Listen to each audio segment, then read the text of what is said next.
नमस्कार. सुगरण शुभांगीमध्ये मी शुभांगी आपल्या सर्वांचं मनापासून स्वागत करते. तर आज आपण बनवणार आहोत मस्त चटपटीत मिक्स लोणचं. हे लोणचं बनवायला अगदी सोपं आहे, त्याचबरोबर चवीला अगदी सुंदर लागतं. चला तर मिक्स लोणचं कसं बनवायचं ते पाहूयात. तर मिक्स लोणचं बनवण्यासाठी या ठिकाणी मी कैरी घेतलेली आहे. ही कैरी साका आलेलं असतं, म्हणजेच त्याची कोय जी आहे ती पूर्ण तयार झालेली असते. अशी कैरी घ्यायची आहे. त्यानंतर लसूण, आपल्याला लसूण जेवढा हवा आहे तेवढा घ्या. त्यानंतर आवळा घेतलेला आहे, हा मोठा आवळा आहे. छोटे आवळे, हिरव्या मिरच्या. तर सुरुवातीला काय करायचंय, आपल्याला हे सर्व आवळे आहेत, कैरी आहे, मिरची आहे, हे सर्व स्वच्छ धुवून घ्यायचं आहे, पुसून घ्यायचं आहे. अजिबात त्याला पाण्याचा थेंब देखील राहायला नको. अशा प्रकारे आपल्याला हे स्वच्छ धुवून घ्यायचं आहे. तर ह्या ठिकाणी मी हे स्वच्छ धुवून घेतलेले आहेत आणि सुती कापडाने पुसून देखील घेतलेले आहेत. कैरी जी आहे ते आपण काप करून घेणार आहोत. तर ते काप करून घेऊयात. तर अशा प्रकारे ही साका आलेली कैरी, म्हणजे हा आतला आपली जी मऊ कोय असते त्याच्या बाहेरून असं कडक आवरण तयार होतं. तर अशाच प्रकारची कैरी घ्यायची आहे. हेच लोणचं जास्त काळ टिकतं. तर आता ह्या ठिकाणी मी कैरी कापून घेतलेली आहे. तुम्ही पाहू शकता हे साकं जे आहे ते देखील कैरीला असंच आहे. तर अशा प्रकारे छोटे छोटे आपल्याला कैरीचे तुकडे करून घ्यायचे आहे. तर आता आपले कैरीचे तुकडे तयार करून झालेले आहेत. तर आता काय करायचे, हा आवळा आहे, आवळ्याचे आपल्याला काप करायचे आहेत. काप करण्यापेक्षा आपल्याला आवळ्यातली बी जी आहे ती काढून घ्यायची आहे. त्यासाठी आपण आवळा हा कापून घेऊयात. त्याच्या खापा ज्या आहेत उभ्या त्या तशाच ठेवणार आहोत.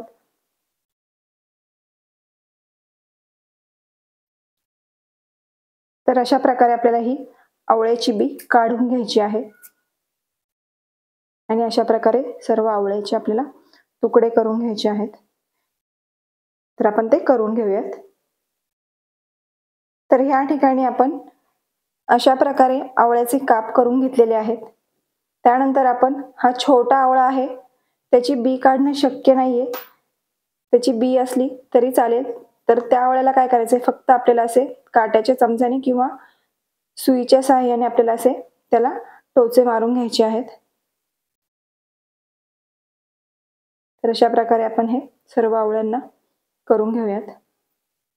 तर आपण आता ह्या आवळ्यांना टोचे मारून घेतलेले आहेत. तुम्ही पाहू शकता त्याचा रस बाहेर येतो.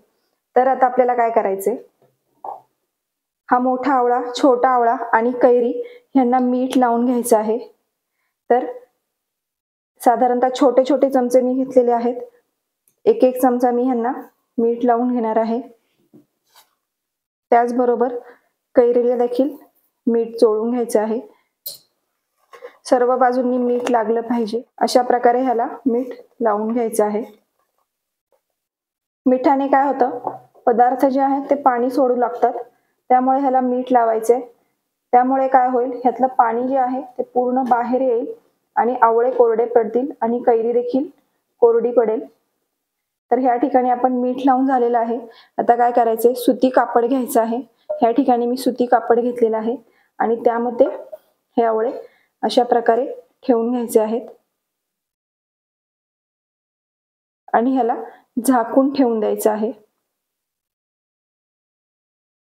तर अशा प्रकारे आपण झाकून ठेवणार आहोत. ह्यातलं पाणी निघेल आणि ह्या कापडाला ते सोकून घेईल. अशाच प्रकारे आपल्याला आवळे, हे छोटे आवळे जे आहेत ते देखील करून घ्यायचे आहेत. ते देखील आपण ह्यामध्ये घालून घेऊयात आणि हे देखील आपण झाकून ठेवणार आहोत. हे झाकून असंच ठेवायचं आहे, उन्हात वगैरे अजिबात ठेवायचं नाही. घरामध्येच आपल्याला हे झाकून ठेवायचं आहे. तर अशा प्रकारे आपण छोटा आवळा, मोठा आवळा आणि कैरी हे झाकून ठेवायचं आहे. हे पूर्ण एक दिवस आपल्याला असंच ठेवायचं आहे, जेणेकरून त्यातलं पाणी पूर्ण बाहेर येईल आणि ते पदार्थ आहेत किंवा ते जिन्नस आहेत ते आपले कोरडे होतील. आणि त्याचबरोबर आपण ह्या मिरच्या घेतल्या होत्या, ह्या देखील आपल्याला फडक्यामध्ये बांधून ठेवायच्या आहेत. तर मिरच्यांमध्ये देखील थोडासा ओलावा असेल तर त्यासाठी मी या ठिकाणी मिरची देखील सुती कापडामध्ये ठेवून दिलेली आहे. तर तुम्ही पाहू शकता या ठिकाणी आपलं कैरी, आवळा, मिरच्या हे सर्व जे आहे ते कोरडं झालेलं आहे. पूर्ण 1 दिवस मी ह्याला ह्या सुती कापडावर ठेवून दिलं होतं. कैरी देखील छान कोरडी झालेली आहे. हा छोटा आवळा देखील कोरडा झाला आहे, त्याचबरोबर थोडासा मऊ देखील झालेला आहे. तर आता काय करायचंय, ह्या मिरच्याची आपल्याला देठ काढायची आहेत. नाही काढले तरी चालतात, पण हे देठ काढून ह्याचे बारीक बारीक मी तुकडे करून घेणार आहे, तर ते करून घेऊयात. तर या ठिकाणी मी मिरचीचे काप करून घेतलेले आहेत. तर आता आपण लोणच्यासाठी जो मसाला लागणार आहे तो बनवून घेऊयात. तर मसाला बनवण्यासाठी ह्या ठिकाणी मी भांडा घेतलेला आहे. यामध्ये मसाला भाजून घ्यायचा आहे. त्यासाठी ह्या ठिकाणी मी मोहरी घेतलेली आहे. 1 चमचा मोहरी आहे, साधारणतः ह्या आकाराचा चमचा आहे. त्यानंतर मोहरी थोडीशी तडतडली की ह्यामध्ये तेल घालायचं नाहीये, अशीच मोहरी थोडीशी भाजून घ्यायची आहे. तुम्ही पाहू शकता मोहरी थोडी तडतडायला लागली आहे. तर आता आपण ह्यामध्ये जिरे घालून घ्यायचे आहेत आणि जिरे देखील भाजून घ्यायचे आहेत. आणि ह्याच मध्ये आपल्याला अर्धा चमचा मेथी घालायची आहे. ही मेथी देखील छान भाजून घ्यायची आहे. छान मस्त त्या मसाल्यांचा सुगंध येईपर्यंत आपल्याला भाजायचं आहे. जळणार नाही याची काळजी घ्यायची आहे. साधारणतः 1 मिनिट छान असं खरपूस असं भाजलं गेलं पाहिजे. तर अशा प्रकारे आता आपलं हे भाजून झालेलं आहे. तर आता आपण हे थंड होऊ देणार आहोत आणि वाटून घ्यायचं आहे. तर आता आपण हे बाजूला काढून घेऊयात. आपला मसाला थंड होतोय तोपर्यंत ह्या ठिकाणी मी तेल तापून घेतलेलं आहे. हे मी आधीच तापवून थंड करून घेतलेलं आहे. हे साधारणतः 200 ml तेल आहे. आपण जे साहित्य घेतलं आहे कैरी, आवळा, मिरची, लसूण ह्याचं वजन जवळजवळ अर्धा किलो पर्यंत जातं. तर त्यासाठी मी 200 ग्रॅम किंवा 200 ml तेल घेतलेलं आहे. तेल हे लोणच्यामध्ये प्रिझर्वेटिव्ह म्हणून काम करतं. लोणचं जास्त काळ टिकण्यासाठी तेलाचा जास्त वापर हा लोणच्यामध्ये केला जातो. तर आता आपलं हे तेल जे आहे ते देखील थंड झालेलं आहे. तर आता आपण लोणचं बनवायला घेऊयात. तर सुरुवातीला आपण हा जो मसाला भाजून घेतला होता, मोहरी, जिरे आणि मेथी हे वाटून घेणार आहोत. त्यासाठी मिक्सरच्या भांड्यामध्ये मी घातलं आहे. त्याचबरोबर आपण ह्यामध्ये हिंग घालून घेणार आहोत. हा छोटा चमचा आहे. हा सपाट 1 चमचा मी हिंग वापरलेला आहे. त्यानंतर यामध्ये हळद छोटा चमचाच आहे, 1 सपाट चमचा हळद. त्यानंतर लाल मसाला पावडर हे छोटे चमचे आहेत, साधारणतः 2 चमचे मी घेतलेले आहेत. आपल्या आवडीनुसार आपण तिखट कमी जास्त करू शकतो. थोडंसं जास्त तिखट हवं असेल तर थोडंसं जास्त तिखट देखील घालू शकतो. तर ह्या ठिकाणी मी 2 ते 2.5 चमचे मी या ठिकाणी लाल मसाला पावडर वापरलेला आहे. हे सर्व चमचे जे आहेत ते छोटे आहेत, मोठे नाहीत. आपण आपल्या आवडीनुसार ह्याचं प्रमाण कमी जास्त करू शकतो. त्यानंतर आपण ह्यामध्ये मीठ घालणार आहोत. मीठ देखील चवीनुसार आपण नंतर देखील कमी जास्त करू शकतो. ह्या ठिकाणी मी छोटे 2 चमचे वापरलेले आहेत. आपण नंतर ते कमी जास्त करू शकतो. तर आता आपण हे सर्व मसाले बारीक वाटून घेऊयात. तर अशा प्रकारे आपला मसाला छान वाटून तयार झालेला आहे. तुम्ही पाहू शकता रंग देखील छान आलेला आहे. तर आता आपण लोणचं बनवायला घेऊयात. तर लोणचं बनवण्यासाठी आपण हे सर्व कैरी, आवळा हे सर्व एकत्र करून घेणार आहोत. मिक्स लोणचं आहे त्यामुळे हे सर्व एकत्र करून घ्यायचं आहे. आपण ह्या लोणच्यामध्ये आलं देखील घालू शकतो. त्याचबरोबर करवंद येतात, कच्ची करवंद असतात, ती देखील ह्या लोणच्यामध्ये खूप छान लागतात. तर आता ह्या ठिकाणी आपण हे सर्व एकत्र करून घेतलेलं आहे. तर आता आपण ह्यामध्ये हा मसाला आपला आहे तो घालून घेऊयात. यामध्ये मीठ देखील आहे. तर हे छान असं सर्व एकत्र करून घेऊयात.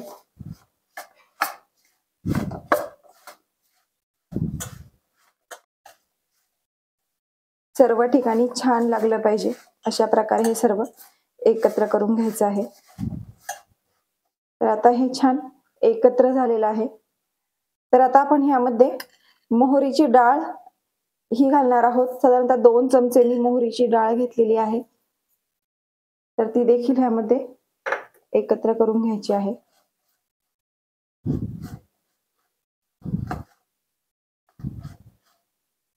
तर अशा प्रकारे आपलं हे सर्व एकत्र करून घेतलेलं आहे। आणि आता आपण ह्यामध्ये तेल घालून घेऊयात। तर सुरुवातीला थोडंच तेल ह्या ठिकाणी मी वापरलेलं आहे।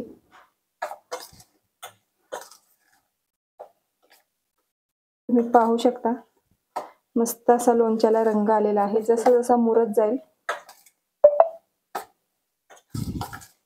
तसं तसं ते खूप सुंदर लागतं। एक 7 ते 8 दिवस ह्याला छान मुरायला लागतात। तुम्ही पाहू शकता किती सुंदर असा रंग आलेला आहे। तर अशा प्रकारे आपलं मिक्स लोणचं तयार झालेलं आहे।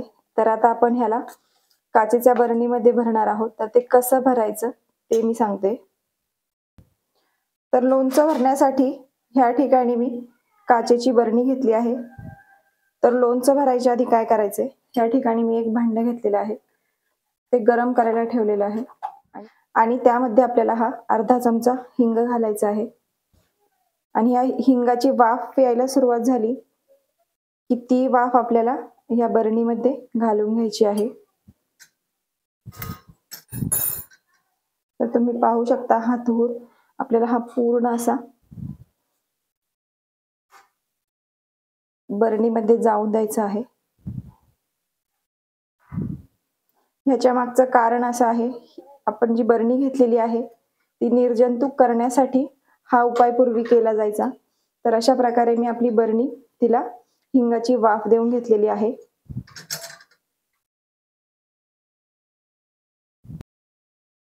तर अशा प्रकारे आपलं लोणचं तयार झालेलं आहे आणि आता आपण हे बरणीमध्ये भरून घेणार आहोत।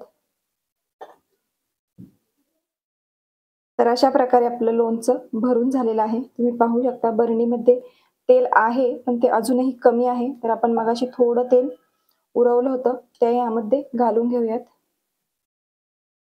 हे तेल जे आपण घालतोय ते पूर्ण थंड झालेलं आहे। मी गरम करूनच थंड करून घेतलं होतं।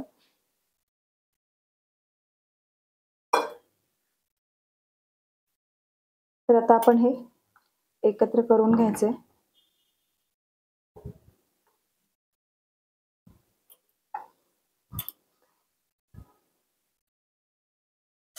तर अशा प्रकारे आपलं छान मिक्स लोणचं तयार आहे।